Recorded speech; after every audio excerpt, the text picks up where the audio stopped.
দেশের বাজারে টানা তৃতীয় দফায় কমল স্বর্ণের দাম। এবার প্রতি ভরিতে ভালো মানের স্বর্ণ অর্থাৎ 22 ক্যারেটের প্রতি ভরি স্বর্ণের দাম কমেছে ৩,১৩৮ টাকা। গত এক সপ্তাহে টানা তৃতীয় দফায় দেশের বাজারে সোনার দাম কমেছে ৭,৩২৫ টাকা।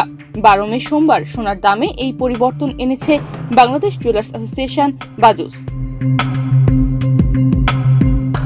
নতুন মূল্য অনুযায়ী আজ ১৩ মে মঙ্গলবার থেকে দেশের বাজারে প্রতি ভরি 22 ক্যারেটের স্বর্ণ বিক্রি হবে ১,৬৭,৬২৩ টাকায়।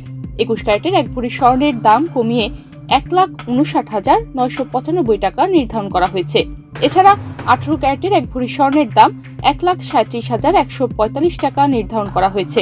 আর সনাতন পদ্ধতির এক ভরি স্বর্ণের দাম ১,১৩,৩৩৯ টাকা করা হয়েছে। বান্ডেল থাকলে প্রতি সেনমানিতে টাকা বাঁচবে। বিকাশ সেনমানি বান্ডেল কিনে জিতুন প্রতি লেনদেনে। সোমবার বাংলাদেশ জুয়েলার্স অ্যাসোসিয়েশন বাজুস এক সংবাদ বিজ্ঞপ্তিতে স্বর্ণের নতুন এই দামের তথ্য জানায়। বিজ্ঞপ্তিতে বলা হয়, স্থানীয় বাজারে তেজাবি স্বর্ণের বা পিওর গোল্ডের মূল্য হ্রাস পেয়েছে।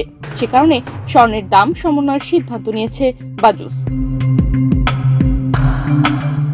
এর আগে 22 ক্যারেট সোনা প্রতি ভরির দাম ছিল ১,৭০,৭৬১ টাকা। এছাড়া ২১ ক্যারেটের প্রতি ভরি স্বর্ণ ১,৬৩,০০৪ টাকা, ১৮ ক্যারেটের প্রতি ভরি সোনা ১,৩৯,৭১১ টাকা এবং সনাতন পদ্ধতির প্রতি ভরি সোনা ১,১৫,৫৩২ টাকায় বিক্রি হচ্ছিল।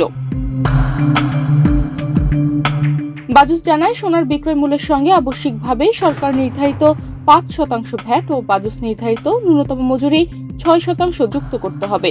তবে গহনার ডিজাইন ও মান ভেদে মজুরির তারতম্য হতে পারে। তনিমা রহমান, বাংলাদেশ প্রতিদিন।